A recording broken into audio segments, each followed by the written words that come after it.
Bonjour à toutes et à tous. Aujourd'hui, on va tenter de comprendre une réalité à la fois complexe et souvent mal comprise, le trouble bipolaire. Et pour ça, on va s'appuyer sur les mots de celles et ceux qui vivent avec, pour essayer de saisir une condition qui, vous allez le voir, bouscule complètement nos idées sur ce que sont le bonheur et la souffrance. Allez, on commence direct avec cette phrase, une phrase coup de poing du peintre Gérard Garouste. Être heureux est dangereux. C'est une idée qui peut paraître complètement folle, non? Contre-intuitive au possible, et pourtant elle est absolument centrale pour comprendre l'expérience bipolaire. C'est ce paradoxe qui va être notre fil rouge. Pour bien illustrer ce paradoxe, prenons une expérience que tout le monde connaît, ou presque. Tomber amoureux. Ce moment incroyable où la vie devient soudainement plus intense, plus colorée, où tout semble possible. On se dit que c'est le début de quelque chose de magnifique. Forcément. Eh bien, détrompez-vous. Pour un psychiatre qui suit une personne bipolaire, cette euphorie, ce bonheur intense, ce n'est pas du tout un bon signe. Au contraire, c'est le symptôme, le signal d'alarme qui annonce qu'une phase maniaque est en train de démarrer. C'est le début d'une catastrophe annoncée. La joie n'est plus une fin en soi, c'est un danger. Alors, avant d'aller plus loin, il faut préciser quelque chose d'essentiel. Le trouble bipolaire, ce n'est pas un bloc monolithique, c'est un spectre. Les spécialistes le divisent principalement en deux grandes catégories. Et on va voir ce qui les différencie. On distingue donc deux types principaux. D'un côté, le type 1, que certains décrivent comme le grand opéra de la folie. Là, on parle d'envolées maniaques vraiment spectaculaires qui peuvent littéralement détruire une vie sociale et professionnelle.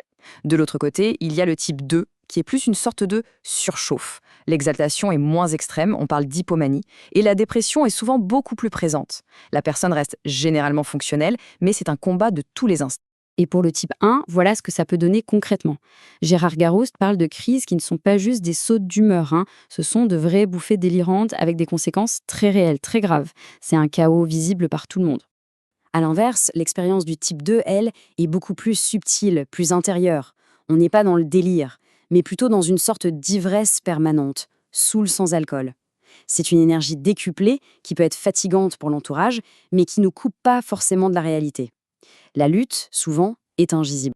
Bon, maintenant, explorons cette phase qui fascine autant qu'elle effraie, la manie. Surtout, il ne faut pas la confondre avec la joie. C'est un état bien, bien plus complexe. C'est une prison, oui, mais une prison séduisante et très colorée. Alors, la manie, c'est quoi exactement? C'est un état où le cerveau semble tourner à 200%. Il n'y a plus de limite, c'est un sentiment de toute puissance, une énergie qui paraît infinie, les idées fusent dans tous les sens. Au début, c'est même grisant. Et cette phrase de Garouste, elle résume tout. C'est une prison, parce qu'on perd complètement le contrôle. Mais l'attrait est tellement fort que, si c'était possible, la tentation d'y retourner serait immense. Voilà tout le piège de cette prison colorée. Et concrètement, ça donne quoi? Eh bien, accrochez-vous. Voilà quelques classiques de la manie tirés des témoignages. Des comportements où la conscience du danger, les conventions sociales, tout ça disparaît complètement.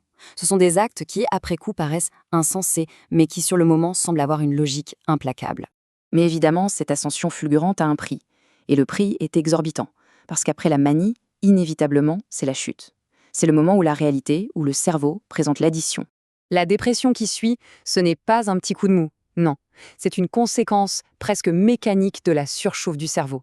Le gouffre s'ouvre, d'un coup, sans transition. Toute l'énergie a été brûlée d'un coup, et il ne reste plus rien, que le vide. Et voilà peut-être la description la plus juste et la plus terrible de cet état. Ce n'est pas juste être triste, c'est perdre totalement le goût de tout. C'est ressentir un dégoût profond pour ce qui, la veille encore, donnait un sens à la vie. La musique, un bon livre, même la présence de ses proches. Alors face à ce chaos, est-on condamné à subir ces vagues sans fin? Heureusement, non. Les témoignages montrent qu'il est possible de construire des remparts, une structure pour se protéger de soi-même. C'est l'idée de se forger un exosquelette. Cette stabilité, elle repose sur 3 grands piliers. D'abord, la règle d'or absolue, fuir l'euphorie, la voir venir et la traiter comme un danger imminent. Ensuite, accepter le traitement, que ce soit les médicaments ou la thérapie, pour mieux se comprendre et se réguler. Et enfin, se bâtir une structure, une routine en béton armé qui sert d'armure contre les tempêtes intérieures. Et cet exosquelette, il se maintient au quotidien. Le sommeil, c'est pas une option, c'est le thermostat numéro 1. L'alcool est un ennemi public. Le sport, la culture, c'est ce qui permet de garder un équilibre. Et attention, on n'est pas dans le conseil bien-être ici, c'est une question de survie, une nécessité médicale. Et tout ça nous ramène à notre conflit de départ, la grande question. Comment est-ce qu'on peut vivre une vie pleine, passionnée, une vie où on ose aimer, quand on doit en permanence être sur ses gardes? D'un côté, il y a cet idéal, magnifiquement exprimé par Musset. L'idée qu'une vie qui vaut la peine d'être vécue, c'est une vie où on a pris le risque d'aimer, même si ça veut dire souffrir. C'est un besoin humain fondamental, non? Et de l'autre côté, face à cet idéal, il y a la réalité, brutale. Pour la personne bipolaire, la sagesse populaire est inversée. Quand tout semble aller pour le mieux, c'est en fait là que le pire commence. La joie devient le nom de code de la catastrophe. C'est sur ce paradoxe insoluble, cette tension permanente entre le désir de vivre à fond et le besoin vital de se protéger, que toute une existence se joue. Une lutte pour trouver un équilibre, là où les plus belles émotions sont aussi les plus grands dangers. Merci de nous avoir suivis.